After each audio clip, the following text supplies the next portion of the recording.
భారత communist party జాతీయ శతవార్షికోత్సవాలు ఈ నెల 18వ తేదీన వామపక్ష ఉద్యమ కేంద్రమైన ఖమ్మం నగరంలో జరగబోతున్నాయి.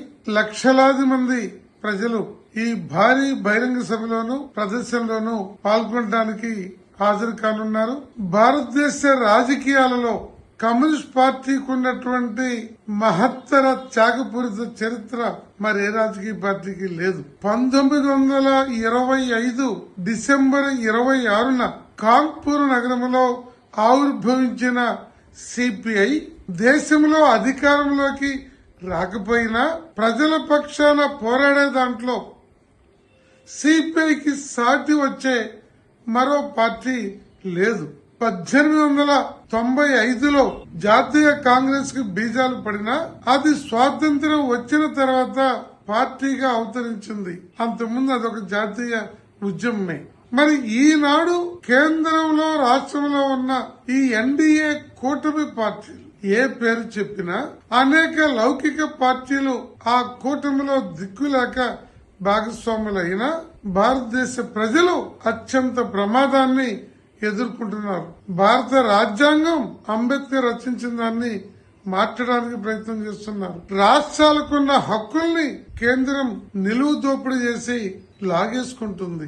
ఏక్ భారత్ అనే పేరుతో చెప్పిన జిఎస్టీ అనే పేరుతో వచ్చిన ఒకే దేశం ఒకే ఎన్నికలన్నా ఏ పేరు చెప్పినా భారతీయ జనతా పార్టీ ప్రజల హక్కుల్ని నిర్వీర్యం చేసి కేంద్ర ప్రభుత్వం చేతిలో పెట్టుకుంటుంది. రాజ్యాంగ వ్యవస్థలైన ఈడీ దగ్గర నుంచి రిజర్వ్ బ్యాంకు దగ్గర నుంచి మొత్తం కీలక వ్యవస్థల్ని తన గుప్పిట్లో పెట్టుకుని ప్రజల హక్కుల్ని కాలరాస్తుంది. ఇవాళ దేశంలో ఉన్న 147 కోట్ల మంది ప్రజలు హక్కులు లేక కేంద్రం వంక ఎదురు చూస్తున్నారు.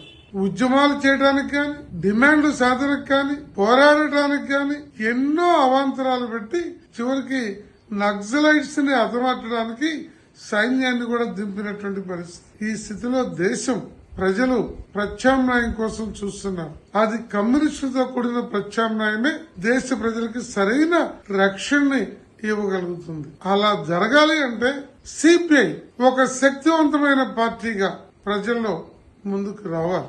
అది రావాలి అంటే ఈనాడు మధ్యతరగతి వ్యాపారులు మేధావుల దగ్గర నుంచి విద్యావంతులైన యువకుల దగ్గర నుండి రైతాంగంతో పాటు గ్రామీణ పేదలు అందరూ కూడా ఈ బీజేపీ నుండి భారతదేశాన్ని మన వ్యవస్థని కాపాడుకోవడానికి ఐక్యంగా ఈ ఎర్ర జెండాలను బలోపేతం చేసుకోవాలి. ఒకనాడు సిపిఐ వామపక్షాలు పార్లమెంట్ లో బలంగా ఉన్న రోజు గాని వివిధ అసెంబ్లీలో బలంగా ఉన్న రోజుల్లో గాని ఎవరు అధికారంలో ఉన్నా ప్రజల మీద ఇంత దాడి ఉండేది కాదు. ఈ పరిస్థితుల నుంచి మార్పు రావాలి అంటే ఈ ఖమ్మంలో జరిగే శతవార్షికోత్సవాల ముగింపు సభకి లక్షలాది మంది ప్రజలు తరలి రావాల్సి ఉంది. రానున్న రోజుల్లో సిపిఐ తీసుకునే నిర్ణయాలు అన్ని వర్గాల ప్రజల్ని ఈ జాతీయ స్థాయిలో జరుగుతున్న ఈ దుర్మార్గమైన బీజేపీని వాటి చర్యల్ని అడ్డుకోవడానికి ఉపయోగపడమే కాకుండా ఒక ప్రజాతంత్ర ఉద్యమాన్ని బలంగా నిర్మించడానికి ప్రజల హక్కుల్ని కాపాడటానికి ఉపయోగపడుతుంది.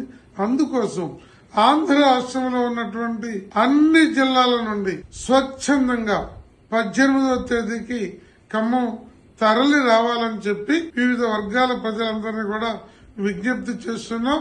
అది మనకి రక్షణగా ఈ దేశంలో ప్రజాస్వామ్యాన్ని అంబేద్కర్ రాజ్యాంగాన్ని కాపాడే శక్తిగా సిపిఐ బలపడుతుంది. సిపిఐ బలపడితేనే వామపక్ష ఉద్యమం బలపడుతుంది.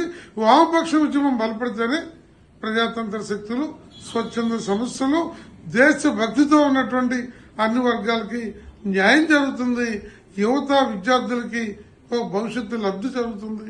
వాళ్ళ డాక్టర్లైనా లేకపోతే లాయర్లైనా లేకపోతే మేధావులైనా ప్రభుత్వ ఉద్యోగస్తులైనా వారి హక్కులు కాపాడబడాలి అంటే పార్టీని చూసో జెండాలను చూసో ప్రభుత్వ అధినేతలను చూసో మనం జారిపోతే మనకు భవిష్యత్తు ఉండదు.